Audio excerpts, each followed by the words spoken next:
Okay, so you are very welcome back to another video, and in today's one we're going to go through one of the most important things in email and SMS marketing, and that is list growth, right? Because you could have really good flows, but if you don't have enough leads going through those flows, look, you're probably going to struggle with your email and SMS marketing, right? So by far this is the lowest hanging fruit out of any email or SMS marketing strategy, so it should be prioritized, right? So outside of deliverability, as mentioned above here, it will be the most important lever that you can pull in your entire strategy. More opt-ins is more eyeballs. More eyeballs is more people in your welcome series receiving your welcome series offer, which of course will increase the chances of you actually, getting a conversion.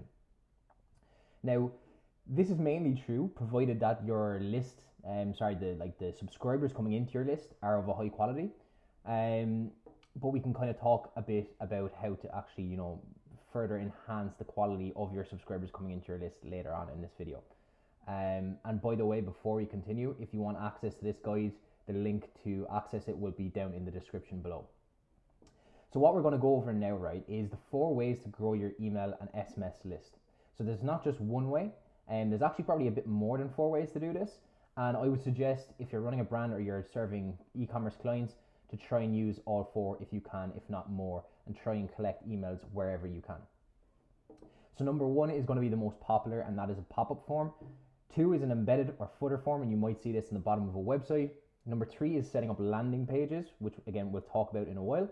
And number 4, only available in the US and Canada as of this recording, and that is SMS subscription links. Really, really powerful stuff and works really, really well on social media. Now, when it comes to list growth, right, the pop-up form is going to generate most of the new subscribers in the list.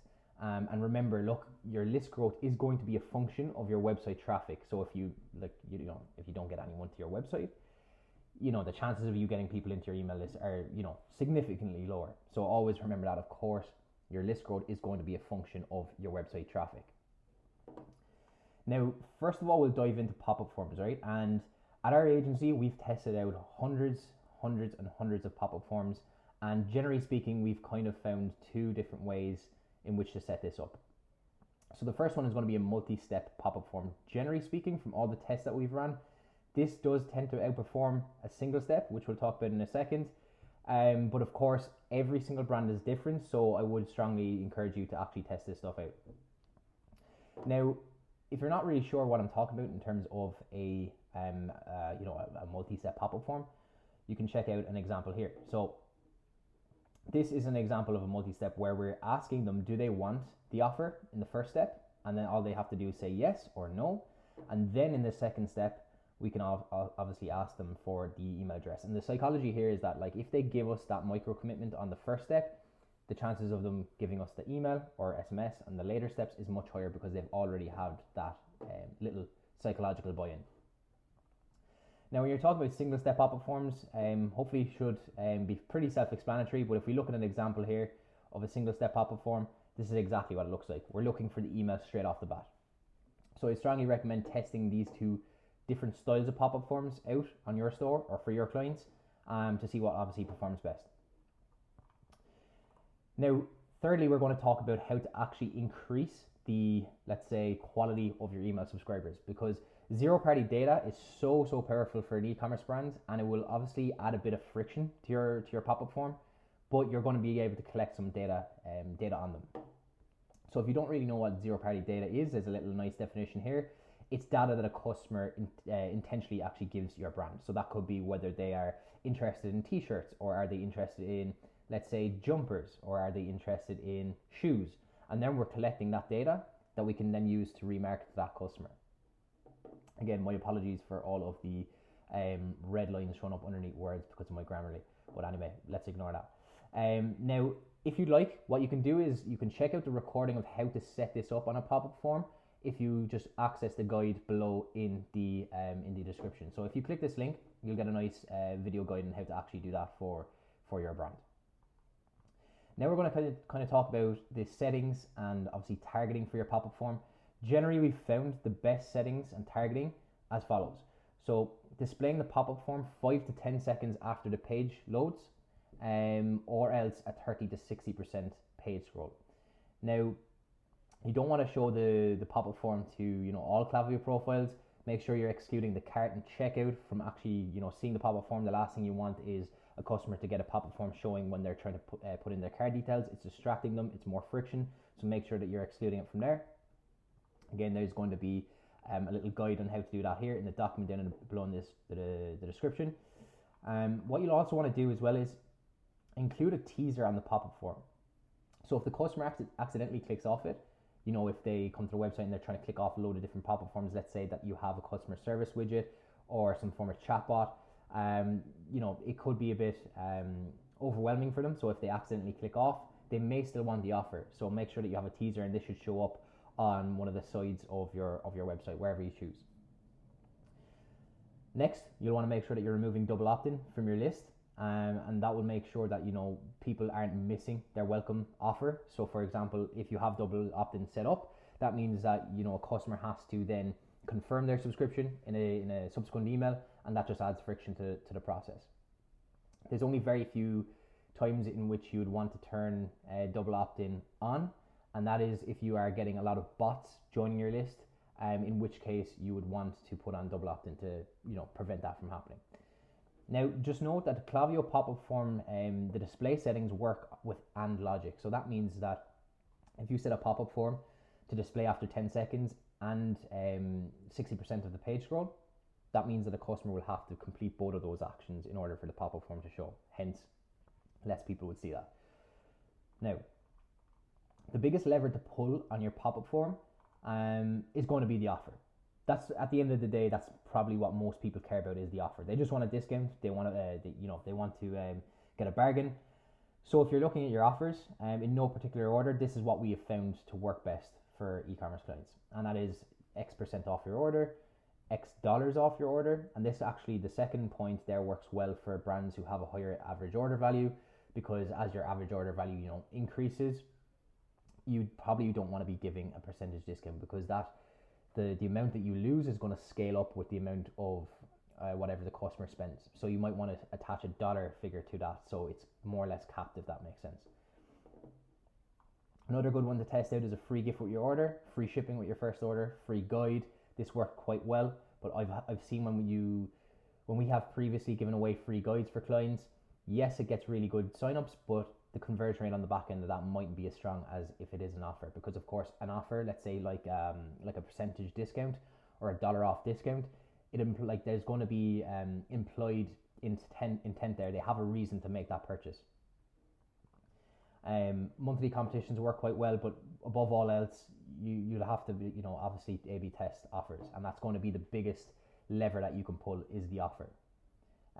Now, you will also want to make sure that you're setting up properties. If you're testing an offer against each other, you want to make sure that you're setting up properties on the pop-up form to make sure that the right offer is going to the right person, because you don't want to have a pop-up form where you're split testing 10% off versus $10 off, and someone signs up for the 10% and they get the $10 discount code, and then that will just cause a bottleneck in terms of customer service. People will be complaining. So make sure to have a look at this video to see how to actually do that. Again, this will be down below in the description, and you'll have full access to this.